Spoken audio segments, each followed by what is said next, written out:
The year is 1944.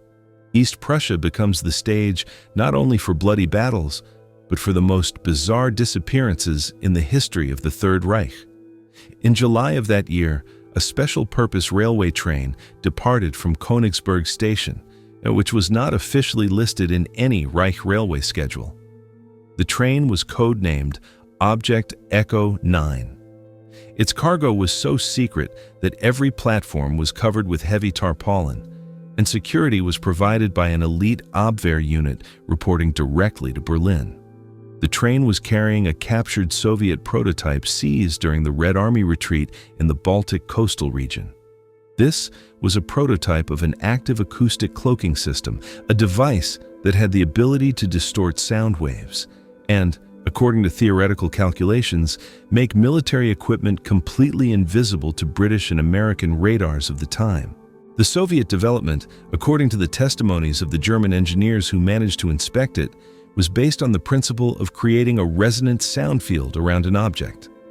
This field was intended not just to absorb radio signals, but to smoothly bend them around the target, creating the illusion of empty space. The Abwehr planned to deliver the device to the secret Marienburg test site, where it was to be integrated into the protection system for German submarines. However, the train never reached its destination. The route of the train passed through a remote mountain range where the old Kreuzberg railway tunnel was located, built at the beginning of the century. It was this tunnel that became the place where reality literally tore apart. Witnesses from the railway guard at the entrance to the tunnel reported a strange atmospheric anomaly that preceded the appearance of the train. The air around the entrance began to vibrate, creating a low-frequency hum that caused people to have nosebleeds and severe nausea. At 14:15 local time, the locomotive of the Echo 9 train entered the tunnel at a speed of about 40 kilometers per hour. Observers noted that the sound of the engine suddenly disappeared as soon as the first car crossed the portal line. The train entered the tunnel in complete, deathly silence, which was physically impossible for a heavy steam train. The guards at the other end of the tunnel, which was only 800 meters long, waited for the train to exit in a few minutes.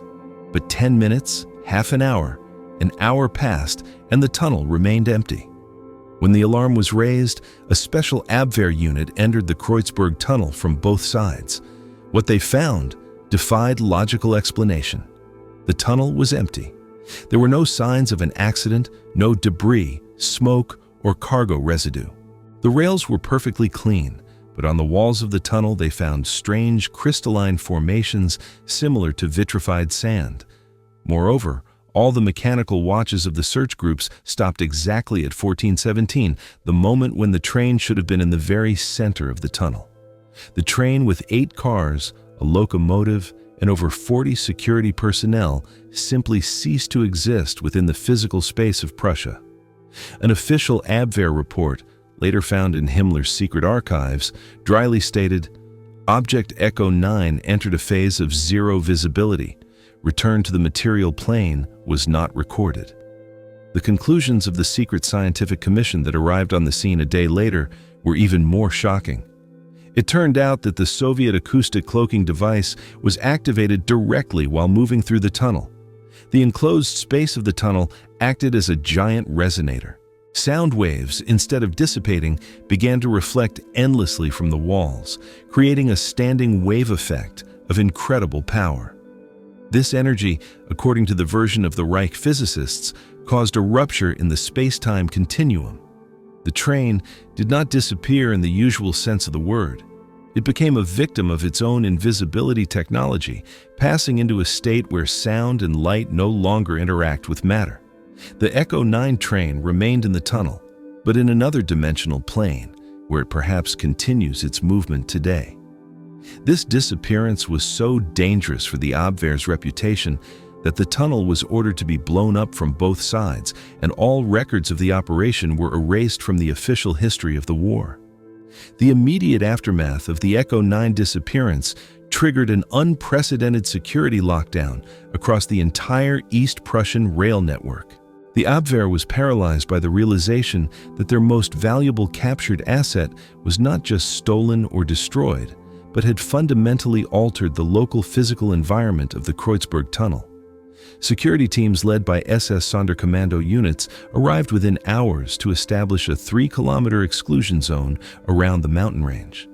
They discovered that the air near the tunnel portals remained unnaturally cold, even in the heat of July, and a faint, high-pitched oscillation could still be heard by those with sensitive hearing. This was the first indication that the Soviet acoustic device had left a permanent imprint on the site. The Abwehr leadership immediately ordered a total news blackout, categorizing the event under the highest secrecy level as an ontological breach rather than a military loss. Technical experts from the Forschungsamt, the Reich's signals intelligence agency, were brought in to investigate the crystalline residue found on the tunnel walls. Their preliminary report, which was heavily redacted in later years, suggested that the intense acoustic pressure generated by the Soviet prototype had caused a localized molecular realignment of the granite rock face. The sound waves had literally fused the air and the stone at a microscopic level, creating a translucent, glass-like substance that emitted a faint ultraviolet glow in complete darkness. This confirmed that the device was not just a simple cloaking mechanism, but a powerful energy weapon capable of manipulating the structural integrity of matter through resonant frequency. The Reich's top physicists were baffled by how the Soviets had managed to achieve such a high power output from a mobile, rail-mounted unit without a massive external power source. The most disturbing evidence came from the recovered logs of the tunnel's automated signaling equipment.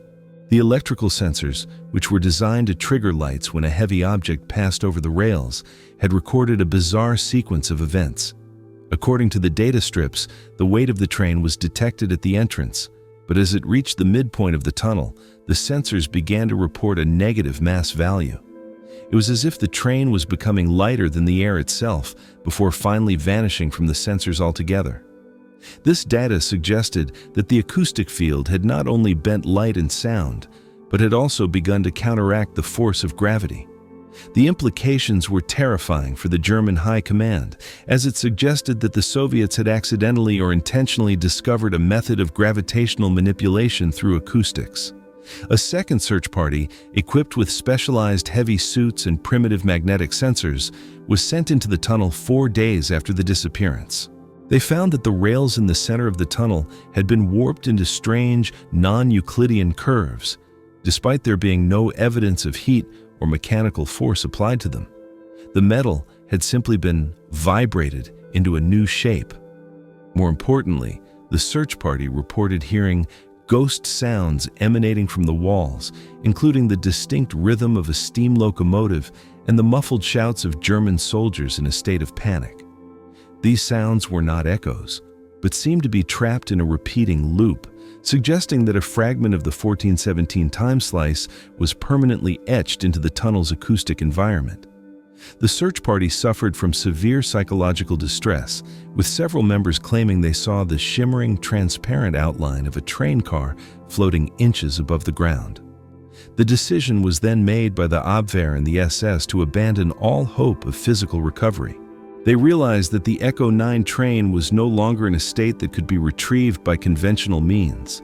A secret directive from Berlin ordered the permanent sealing of the Kreuzberg tunnel.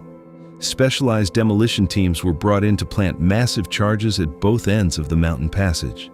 The official reason given to the local population and the railway administration was structural instability due to underground seismic shifts.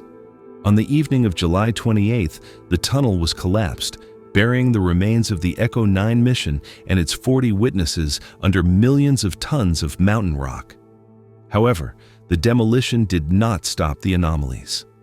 Local residents continued to report hearing the faint sound of a train whistle echoing through the mountains on quiet nights, a haunting reminder of the secret that the Reich tried to bury. The destruction of the Kreuzberg tunnel portals did not mark the end of the investigation, but rather the beginning of a deeper and more terrifying phase of the secret Abwehr research. While the physical entrance was gone, The High Command in Berlin established a specialized listening post code named Station Silence on the mountain ridge directly above the buried tunnel coordinates. This facility was equipped with the most advanced sensitive microphones and seismic sensors the Reich could produce at that time. The scientists stationed there were not looking for survivors, but were tasked with capturing and analyzing the persistent acoustic emissions that continued to leak from the mountain core. They discovered that the mountain was acting as a massive subwoofer, emitting a constant frequency of 17.4 hertz, which is known to cause extreme fear and visual hallucinations in humans. This was the exact frequency of the Soviet acoustic cloaking device, now amplified by the natural resonance of the mountain rock itself. Internal reports from Station Silence revealed that the acoustic field was expanding in a predictable geometric pattern. The scientists noted that the silence was not just the absence of sound, but an active force that seemed to suppress local biological activity. Birds stopped flying over the mountain, and the local forest within a 2-kilometer radius became unnaturally still. The Abwehr researchers categorized this as an acoustic dead zone, a place where the laws of sound propagation were fundamentally broken. One researcher wrote in his private diary that the mountain felt like a giant predator waiting to swallow anything that made a sound. The psychological toll on the personnel was immense as the low-frequency vibrations began to cause sleep deprivation and violent paranoia among the guards. This confirmed that the Soviet technology was far more dangerous than a simple camouflage system, as it had the potential to weaponize the environment itself. The Abwehr then decided to conduct a series of controlled experiments to see if they could bridge the gap between our reality and the state in which the Echo 9 train existed. They brought in several condemned prisoners and placed them in reinforced observation chambers at the edge of the dead zone. The prisoners were equipped with various recording devices and were told to describe anything they saw or heard. The results were chilling. Every subject reported seeing a shimmering transparent fog that moved with a mechanical rhythm. One prisoner, who managed to stay sane long enough to speak before his mental collapse, claimed he could see the faces of the German guards from the Echo 9 train staring out from the fog, as if they were frozen in a moment of eternal terror.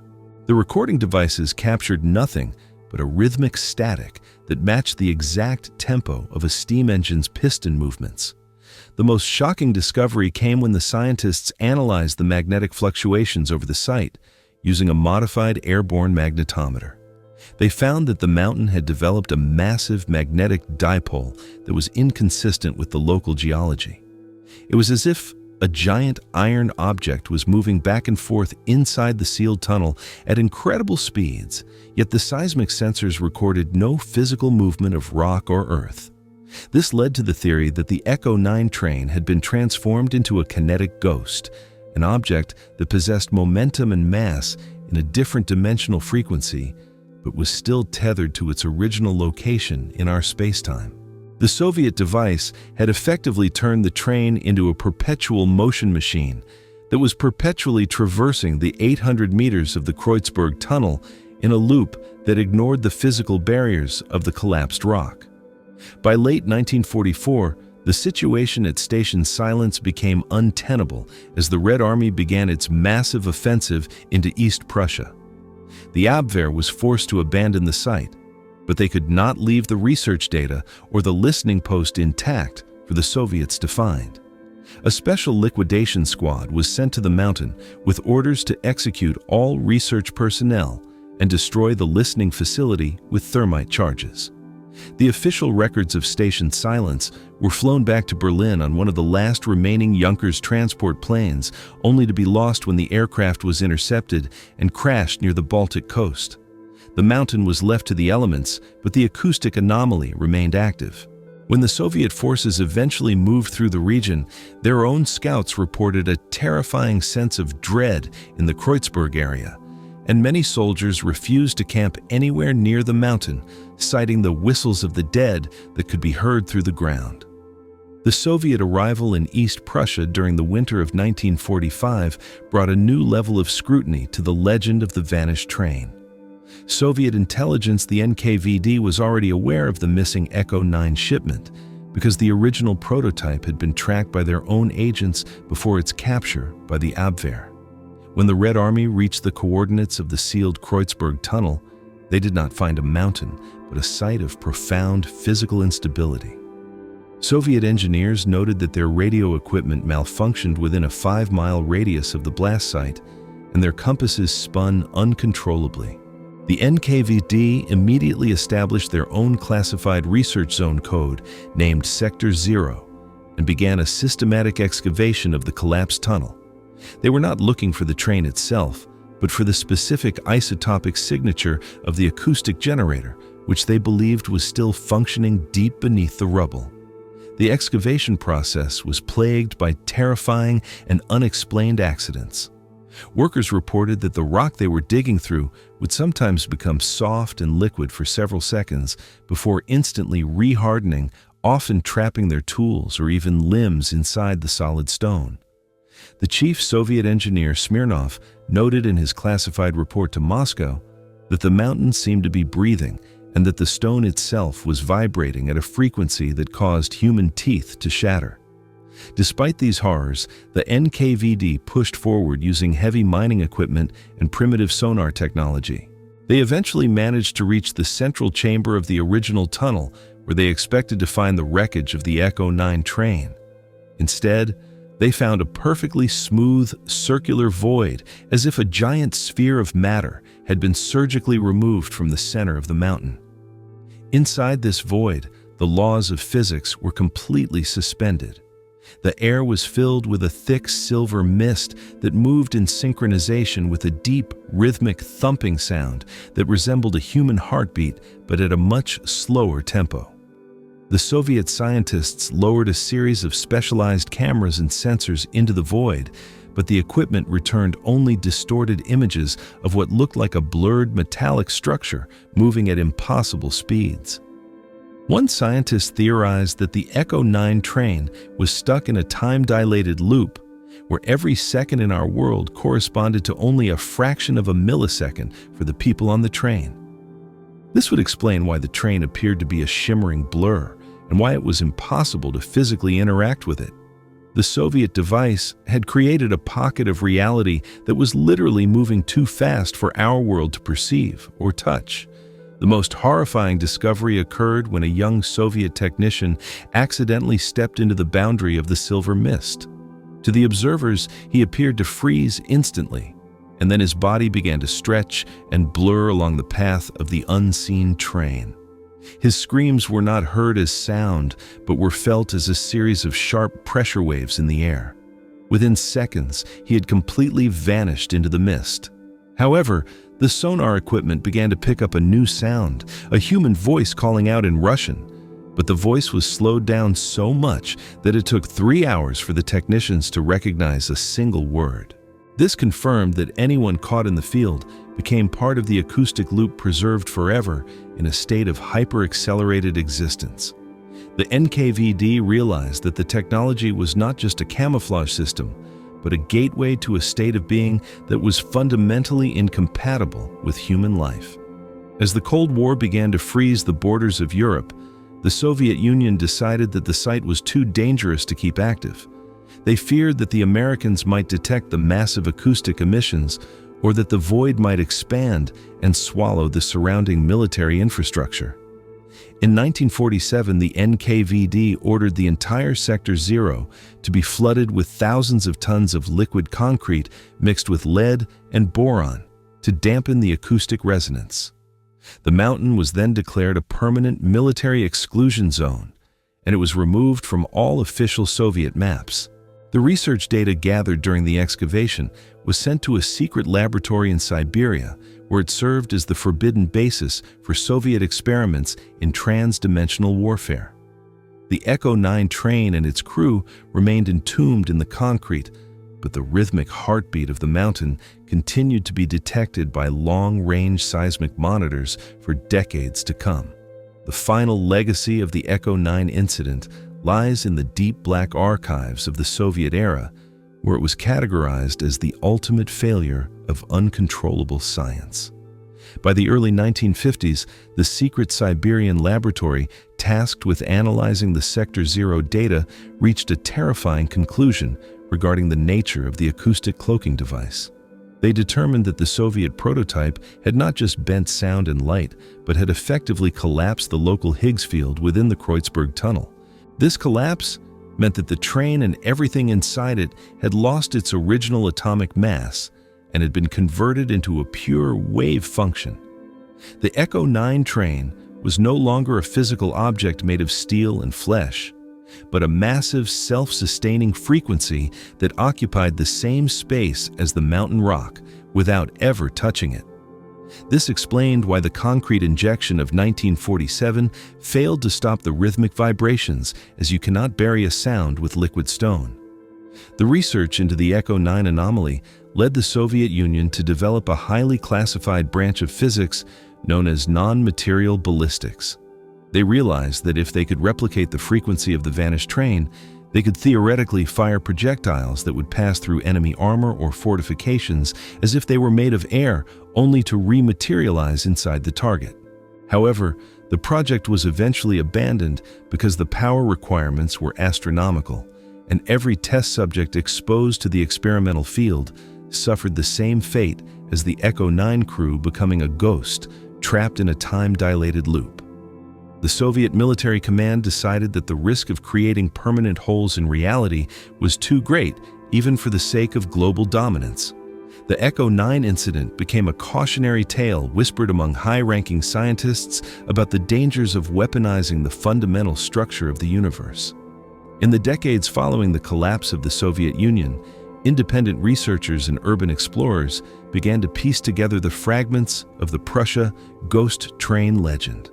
Using modern satellite imagery and sensitive infrasound microphones, they detected a faint but persistent rhythmic signal coming from the abandoned military zone where the Kreuzberg tunnel once stood. The signal was a perfect match for the mechanical rhythm of a 1940s-era steam locomotive, but it was pitched several octaves lower than any known engine. Some researchers believe that the train is slowly losing energy, and that one day the frequency will drop enough for the Echo 9 to finally rematerialize in our world. However, they warn that if the train returns, it will likely bring with it the distorted and hyper-accelerated remains of the soldiers who have been trapped in that acoustic hell for over 80 years. The most compelling evidence of the train's continued existence came from a leaked intelligence report from the late 1990s. A team of international geologists conducting a survey of the region reported a massive seismic anomaly that appeared to be moving in a straight line through solid rock at a speed of precisely 40 kilometers per hour. This anomaly followed the exact path of the old railway line that had been erased from the maps. The report noted that the anomaly did not displace any earth, but left behind a trail of vitrified sand and a localized drop in temperature. This confirmed that Object Echo 9 is still on its mission, moving through the mountain in a state of eternal transit.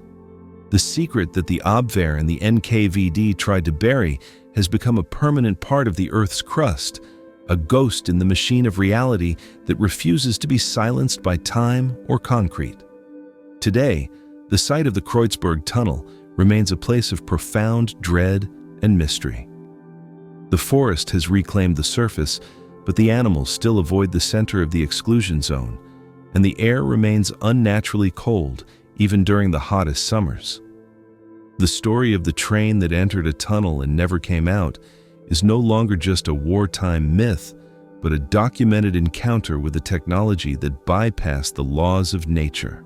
The Echo 9 train serves as a grim reminder that during the desperate final years of World War II, both sides were willing to touch forces they did not understand. The soldiers of the vanished elite unit and the powerful Soviet prototype remain locked in their silent loop, forever traversing the dark mountain core. The disappearance was not an accident, but the inevitable result of a weapon that was too effective for its own good, a cloaking system that worked so well it hid the entire mission from history itself. What do you say? Was it a military breakthrough or an operation that was deliberately erased?